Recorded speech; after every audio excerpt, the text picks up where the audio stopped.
বরহানগরে বিধান শিশু উদ্যানে গাছ কাটা নিয়ে বিজেপির পর এবার সরব সিপিআইএম। পরিবেশের ভারসাম্য নষ্ট করার কাজ চলছে, অভিযোগ তাদের। পরিবেশ আজ ভারসাম্য হারিয়ে ফেলেছে। বিভিন্ন জায়গায় গাছ কেটে ফেলা হচ্ছে, পুকুর ভরাট করে ফেলা হচ্ছে। আমাদের যে পরিমাণে বৃষ্টি হওয়া দরকার, যে গরমে উষ্ণায়ন ক্রমাগত বেড়ে চলেছে, সেই গাছ রক্ষা করা এবং গাছকে বাঁচানো এবং তার পাশাপাশি শিশুদের মনের বিকাশ ঘটাতে যে পার্ক তাকে রক্ষা করা এবং গাছকে রক্ষা করার দাবিতে সিপিআইএম এর পক্ষ থেকে বিক্ষোভ কর্মসূচি পালন করা হয়।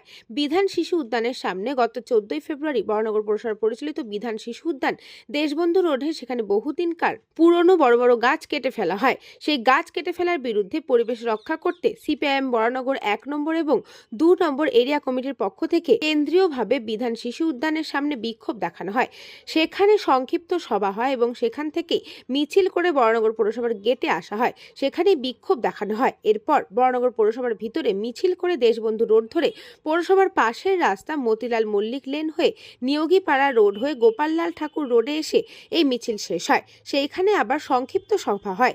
এই মিছিলে উপস্থিত ছিলেন সিপিআইএম উত্তর 24 পরগনা জেলা কমিটির অন্যতম 2 সদস্য শানু রায়, ডক্টর দীপ্তজিৎ দাস, কিশোরী গাঙ্গুলি, অশোক ভট্টাচার্য এবং এরিয়া কমিটির সম্পাদক সুব্রত বিদ সহ সিপিআইএম এর সদস্য, কর্মী, ছাত্র, যুব এবং মহিলা কর্মীরা এই মিছিলে বিক্ষোভে সামিল হয়। এই গাছ কাটার মধ্যে দিয়ে আমাদের পরিবেশ আজ ভারসাম্য হারাচ্ছে, তাই পার্ক এবং গাছ রক্ষা করার জন্য সিপিআইএম লাগাতার লড়াই আন্দোলন চালিয়ে যাবে। দরকার হলে আইনের পথেও যেতে বাধ্য হবে। পরিবেশ ও বাস্তুতন্ত্র বাঁচার রক্ষার্থে সিপিআইএম লড়ছে। পরিবেশকে বাঁচার লড়াই সিপিআইএম লড়ছে।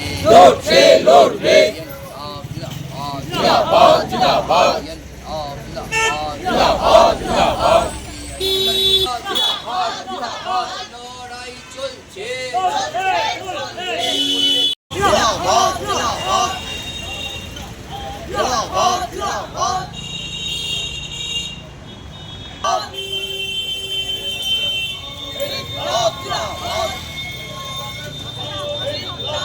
গত 14 তারিখ এলাকায় দুষ্কৃতী বলেই পরিচিত তৃণমূলের আশ্রয়াধীন একাধিক লোকজন তারা বিধান শিশু উদ্যান এখানে 20, 25, 30 বছরের পুরনো বিভিন্ন গাছ কেটে দেয় এবং কেটে এখন কোথায় কি বিক্রি করেছে সেই নিয়ে হাজার রকম প্রশ্ন রয়েছে।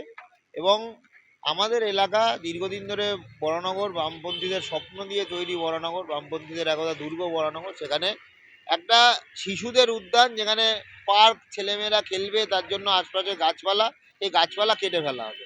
স্বাভাবিকভাবেই পরিবেশের উপর আক্রমণ, তার বিরুদ্ধে আমরা পথে নেমেছি। আর বরানগরের মানুষজনের উপর তৃণমূল কার্যত প্রতিনিয়ত মাথা কেটে নিয়ে চলে যাচ্ছে। এলাকায় এলাকায় তোলাবাজি, দুষ্কৃতী দৌরাত্ম্য, সেই দুষ্কৃতী দৌরাত্ম্যের ছাপ যখন গাছের উপর পড়ছে, বিধান শিশু উদ্যানে পরের পর গাছ কাটা হচ্ছে, তার কি পরিণতি হলো, কোথায় বিক্রি হলো, সেখানে কেন্দ্র করে কি দুর্নীতি হলো, আগামী দিনে বিধান শিশু উদ্যানের পরিণতি কি, গাছ কেটে আগামী দিনে সেখানে কংক্রিটের ইমারত করবে কিনা আমরা কেউ জানি না। কিন্তু আমরা বামপন্থীরা রাস্তায় আছি।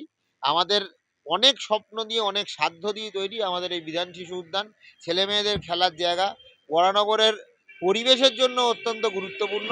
তো স্বাভাবিকভাবেই পরিবেশের উপর এই আক্রমণ এবং সাধারণভাবে মানুষের একটা সামাজিক এফোর্ট তো এই পার্কগুলো, তার উপর যখন তৃণমূলের নেতৃত্বে আক্রমণ নেমে আছে, তার বিরুদ্ধে আমরা প্রতিবাদ করার জন্য রাস্তায় আছি। বলরাম বসুর রিপোর্ট, নিউজ বঙ্গ টাইম।